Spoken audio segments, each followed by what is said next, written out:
Ugh, ads are such poop. Subscribe to Acast Plus now to skip ads and more for just $1 a month. Click the link in our show notes to learn how. And hey, we're on Patreon too. Your support helps cover the cost of running a podcast. For $2 a month, you can get early access to all our episodes ad-free, plus bonus episodes exclusive to Patreon subscribers only.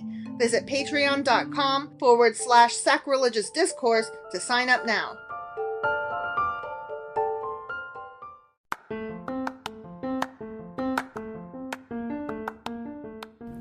Welcome to Sacrilegious Discourse. I'm husband. And I'm wife. Together, we're reading the Bible for the very first time.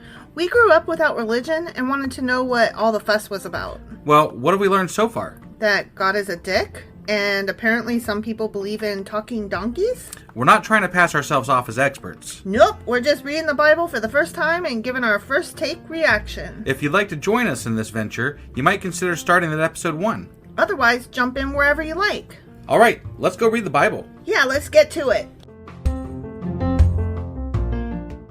Husband! Wife! Do you remember what happened yesterday? Yeah, Uzziah reigned, and he got kind of shit on by God, in my opinion. Yeah, he did. Because he was, really good. Most of his life. Biblically good. Right.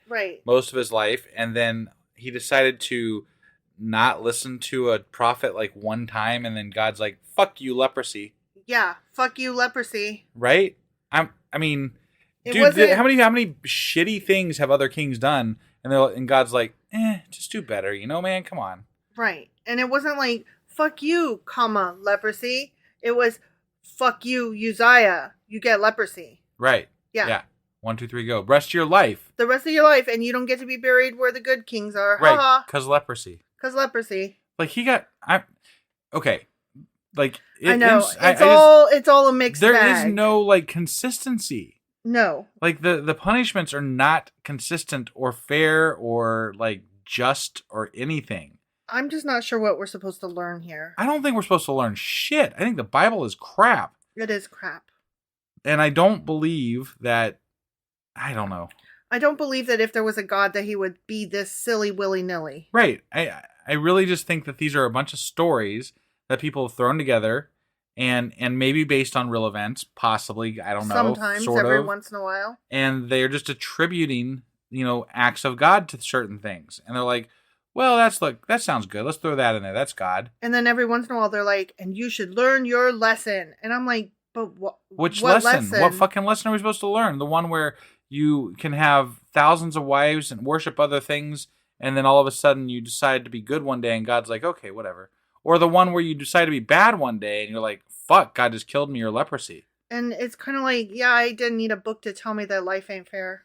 Right? I got that one all on my own. Check out my life. All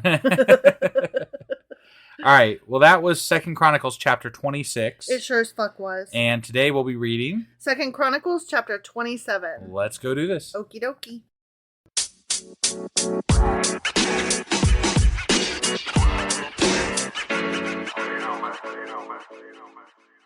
Okay, 2 Chronicles chapter 27. Okay. Remember, Jotham was just made king. Yeah, okay? yeah, because the other guy had leprosy. And Leprosy. then he died. Leprosy.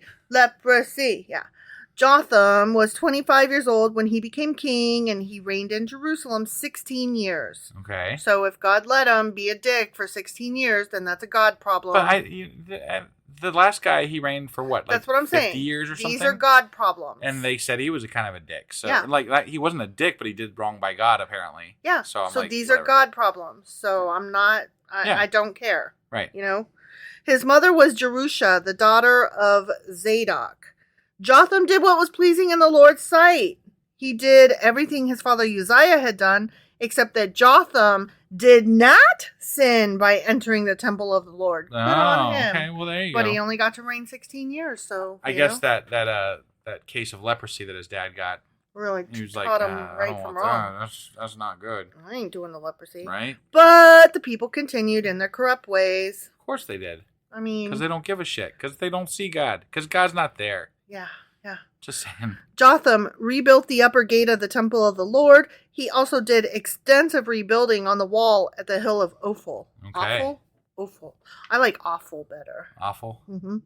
He built towns in the hill country of Judah and constructed fortresses and towers in the wooded areas. Oh, that's nice. Yeah. Scenic towers and fortresses.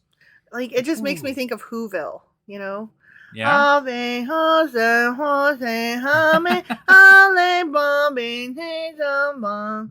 that what they sing? Something like that, yeah. That's pretty close. Jotham went to war against the Ammonites and conquered them. It was probably in springtime, I'm guessing. I would think. You know? Over the next 3 years, he received from them an annual tribute of 7,500 pounds of silver. Wow. 50,000 bushels of wheat. Damn. And 50,000 bushels of barley. Ooh, he's doing good. Mm-hmm. Yeah. Nobody ever brings lots bushels of nothing. Stuff. I need to go to war. This spring, let's put on our galoshes and go to war. Yeah. Who's with us? We need Wait. Did that just sound like I'm inciting a coup? Because no. I'm totally not. No, Never mind. Nothing. Yeah. No war. Nothing. No war. Yeah. Put your boots away. Right. King Jotham became powerful because he was careful to live in obedience to the Lord his God. Good on him. The rest of the events of Jotham's reign, including all his wars and other activities, are recorded in those fucking books. Those fucking books. Wait a second, though. Mm-hmm. He only reigned for 16. He was 25. Mm-hmm. He reigned for 16 years, which would make him like 41 when he maybe died. 36. Yeah. But like, yeah. They're just like, he did a few things and he was good, and then he died at the end. Then read the other books for the rest of the information. Yeah. But he didn't do anything too special. Like, if he was so good in God's eyes, then why didn't he reign longer and also live longer and have more recorded in this book? It feels instead of those books. It feels like God doesn't really matter as to the length of your reign or anything. He just decides that he's going to punish whoever he wants to punish, and then even if you aren't being punished, you still quietly die. Yeah. Like this guy reigns for 16 years, and they're like, he was a good king. Yeah. And but now we're gonna move on now. Yeah. Anyways, next. Next king. Yeah.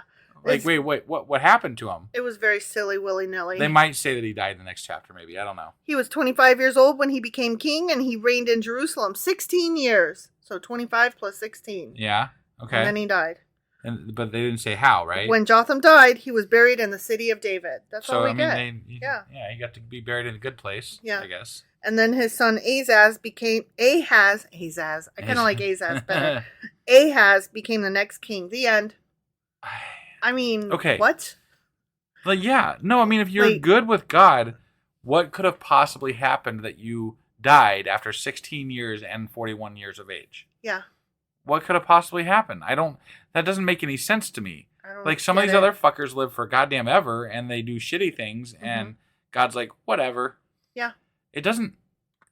I know this is like a running theme with us, but like, God's not really doing anything here. Mm-mm. They're just, I don't know. It's across the board nonsense, because it's not across the board equality, equity, or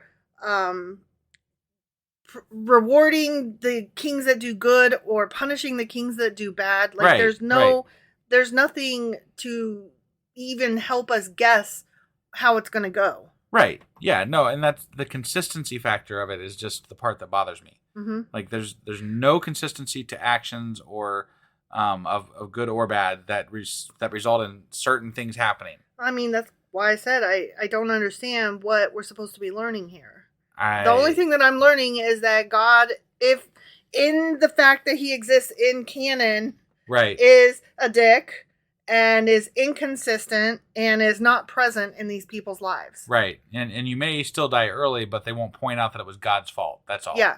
Yeah. I mean, okay, great. Right. He must have choked on a chicken bone or something, right? Mm-hmm. That's how he went out. And shit on the toilet due to a heroin overdose? I don't know. Who knows? Well, I mean, heroin overdose probably wouldn't what happened, but something stupid. But it could just as easily have been. Right. Who fucking knows? Got drunk, fell out a window. Right. I don't know. Who knows? Didn't have his ramparts built correctly and fell off his roof.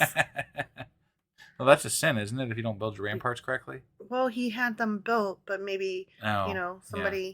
Maybe the wood rotted. Could be. It's not a sin to have your rotten wood. I guess not, yeah. He had it built, but then he fell off the roof. I don't know. All right. Fuck cares. Whatever. We're wasting too much time on this. What was his name? His name was Jotham. Jotham. I mean, he only rained for like a second. So I guess. bye, Jotham. Right? On to the next. Yeah. Just let us never forget. We're just trying to read the Bible here, guys. Hey, it is what it is. Got another chapter done. Whatever. That was 2 Chronicles chapter 27. Sure as fuck was barely. And tomorrow we'll be back with 2 Chronicles chapter 28. And just so you know, we're headed towards the end. Oh. Because there's only 30 some odd chapters in this Bible. I'm liking or in that. this book. In this Bible. In this Bible. In this book. I'm liking that because I'm getting sick of reading the stuff we already read back in Kings. I know. We were just talking about it like, this is so painful. So, yeah, it hurts. It's it hurts tiresome. To read it. It's tiresome because we're like, sorry, we're being repetitive. I know. We feel bad. We're like, we already read this shit. Sorry. We're like, don't hate us. It's not our fault. Sorry.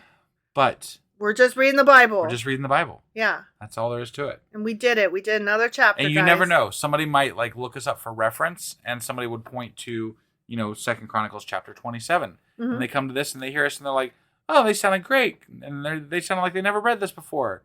And we're like, yeah, but we did. I mean, we didn't read this not chapter. Not this chapter, but the other one that's in Kings. Yeah, the Kings. Yeah, if you're just tuning in now, this is all a rehash of things that happened in 1st and 2nd Kings. Yeah, sorry. Sorry at ya. Right.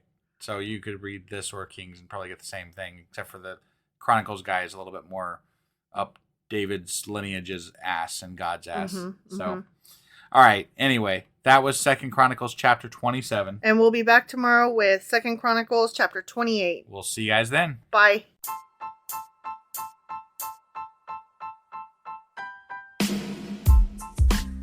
Hey, wife, I guess that's the end? But husband, that's just sad. It doesn't have to be. We are on lots of social media platforms like Twitter. Our handle there is sacrilegious_D. For D's nuts. Oh my God. Stop doing that. Anyway, we're also on Facebook, Instagram, and Pinterest. There's a link to all of our social media sites at our website.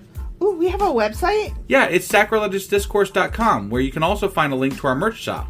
We have a merch shop? Yep. We have podcast-themed clothing, mugs, notebooks, and more, as well as an atheist and science-themed products. Wow, our fans should really go check that out right now. Definitely. They can get in touch with us by sending an email to sacrilegiousdiscourse@gmail.com. But before they do that, we could really use some help. Oh yeah? With what? Well, it's not free running the podcast, and we need some financial support in order to get better equipment, which will free up time so we can concentrate on our podcast and our fans. Okay, so what should they do? Head over to patreon.com/sacrilegiousdiscourse and sign up as a contributor on our podcast. Supporters there receive additional bi-weekly episodes that we record just for our Patreon members for as little as $2 a month. Also, we'd really appreciate it if you would like and subscribe on whatever platform you're using. And Apple Podcast reviews help us out tremendously. Like and subscribe. Leave an Apple review. Join us on Twitter. Support us on Patreon. That's a lot of instructions. Don't forget to say thanks. Thanks. Okay, bye.